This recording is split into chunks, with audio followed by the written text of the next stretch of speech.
কোটা সংস্কার বৈষম্য বিরোধী আন্দোলনকে কেন্দ্র করে সহিংসতায় রাজধানীসহ সারা দেশে ভাঙচুর এবং অগ্নিসংযোগের ঘটনা ঘটে। ফলে রাস্তাঘাটে ইটপাটকেল সহ নানা আবর্জনায় ভরে যায়। সেই নোংরা রাস্তা পরিষ্কার অভিযান ও সড়কে যান চলাচল স্বাভাবিক রাখতে ট্রাফিক নিয়ন্ত্রণের অভিযানে নেমেছেন বিভিন্ন স্কুল, কলেজ ও বিশ্ববিদ্যালয়ের শিক্ষার্থীরা। বৃহস্পতিবার ৮ অগাস্ট সকালে দেখা যায় ঢাকা টাঙ্গাইলে মহাসড়কে এলেঙ্গায় যানবাহন চলাচল স্বাভাবিক রাখতে শিক্ষার্থীরা হাতে লাঠি নিয়ে পরিবহনগুলোকে সুশৃঙ্খলভাবে চলাচলে সহায়তা করছেন। অন্যদিকে মেন ক্লিন টাঙ্গাইল এর উদ্যোগে সড়ক পরিষ্কার পরিচ্ছন্ন করার লক্ষ্যে মাস্ক, গ্লাভস পরে ঝাড়ু নিয়ে রাস্তায় নেমেছেন। কেউ কুড়াচ্ছেন, আবার কেউ সেগুলো সংগ্রহ করে নির্দিষ্ট স্থানে ফেলছেন।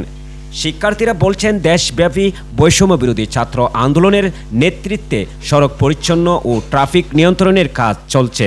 শিক্ষার্থীরা তাদের নিজ নিজ এলাকায় উদ্যোগী হয়ে সমন্বয় করে কাজ করছেন।